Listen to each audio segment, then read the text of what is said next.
Hello guys, dito tayo ngayon sa ipinagawa nating bahay kay Nanay Josefina.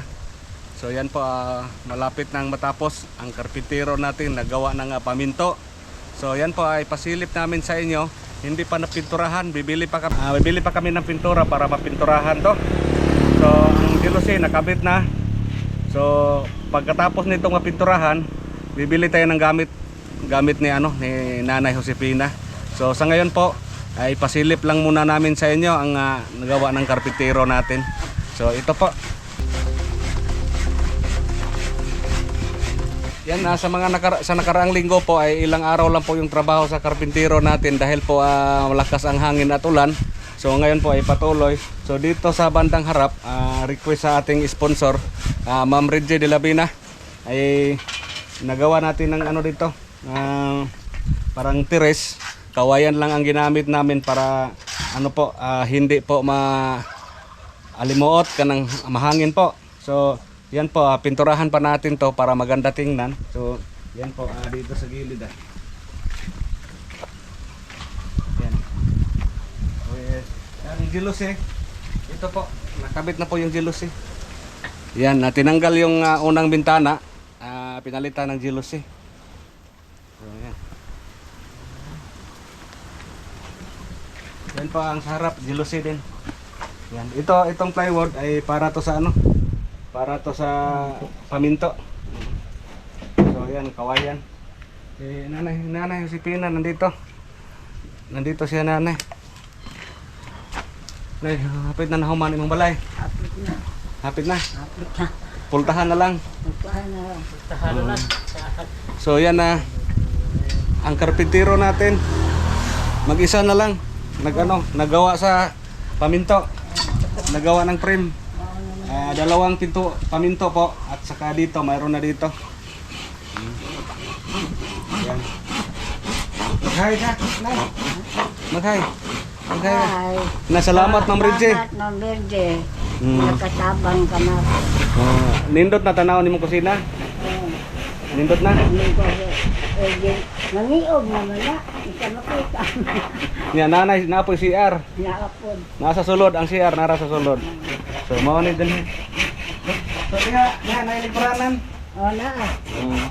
Dito sa labas, mayroong kayda dyan, nailingkuranan. Pwede din dito. Magkaupo-upo, magkape.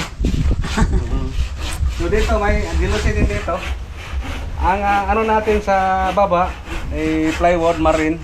Pinturahan natin to at saka kawayan lang sa itaas para ang sa loob hindi mainit po. Kawayan lang sa itaas. Na baba, plywood, pinturahan natin to. So pasok kayo sa inanay. Yan, kusina. Ito na po. Yan. Yan, may lababo dito. Ito may lababo. Yan, kawayan. Dito po yung hugasan niya. So lagyan dyan ng ang mga plato niya dito ilagay. Pwede lagyan ng pangsabitanan dyan sa mga baso. So dito ang po, yung saingan. Sa pawan lang ni Daragsin para pwede din makalungag-lungag. Ang CR na din Yan, nagawa pa yung karpintero natin ng paminto. So nandito sa loob ang CR. Mayroong CR. Yan, pinturahan pa natin to sa labas. Ang sa labas lang ang pinturahan natin para depensa sa ulan. So maganda na yung niya. Kusina. So sinadya talaga namin na ang ginamit namin sa bandang itaas ay kawayan para komportable, hindi mainit. Kasi si nanay matanda na.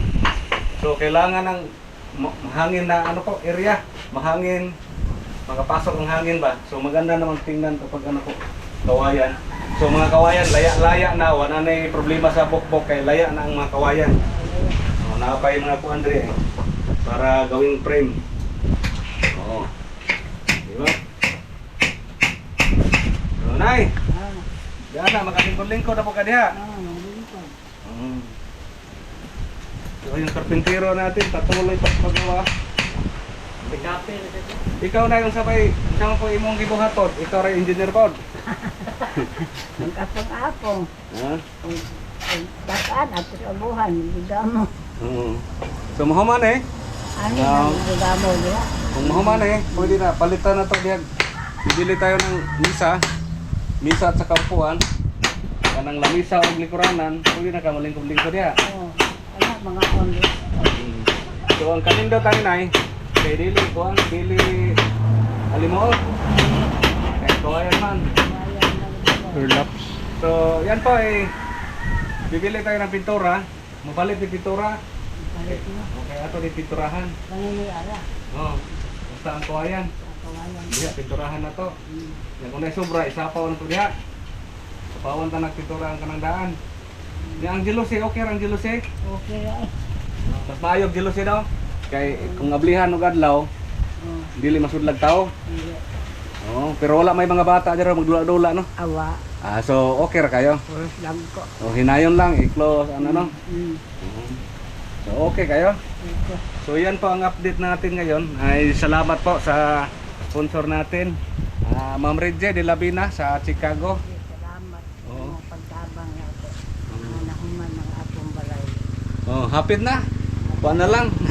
sira na lang. Oh. So yung karpintero natin isa lang nagawa kasi nagawa ng paminto, nagawa ng frame, then mayroon pa tayo isang plywood dito. Yan, plywood. Marin ang ginamit natin kay matibay yung marin. So maganda na tingnan ng ano ni nanay. Yung bahay ni nanay, cute na cute ba. Mayroong kusina. So yung kusina natin, hindi natin pwede butasan doon sa loob, dito lang si nanay. Tapos kumain, papasok na sa kwarto. So maganda kasi may kaida dito. May kaida din ay lingkuranan. Dili po. So nindot na siya tanawon ato ani pinturahan. Pinturahan na po. Para nindot. Katulad niyan ba? May pintura. So kung may sobra ditong pintura, isapaw na to diha para ligon dyan. Mas maayo man gud mapinturahan sa gawas kay kung magulan-ulan mabasa. So mapabilin nga ligon, dili dali magabot. Dagan panig mga 50 ka tuig na pila edad ni Maron? 52 pa. 52? Mga kung dagan ni mga 20 ka tuig. 102 ka ang edad mo. Magkaabot pa. Ha? Magkaabot pa. Kaya ko na. Kaon lang may udlot sa udlot sa kamuti. So yan lang po, Ma'am Reggie Labina, shout out, maraming salamat. So yan lang po ang update namin ngayon. Yan po guys, alis muna kami. Bibili kami ng pintura. So abangan nyo ang next update natin. Magpintura po kami at mamimili pa kami ng mga gamit ni Nanay Josefina. At yan po ay pagpasensyahan na po ninyo na matagal-tagal po itong natapos dahil sa nakaraang linggo po ay laging umuulan, lakas ang hangin. So ngayon po ay patuloy. So yan po malapit na. Malapit nang matapos, konting kimbot na lang. Babay muna sa ngayon.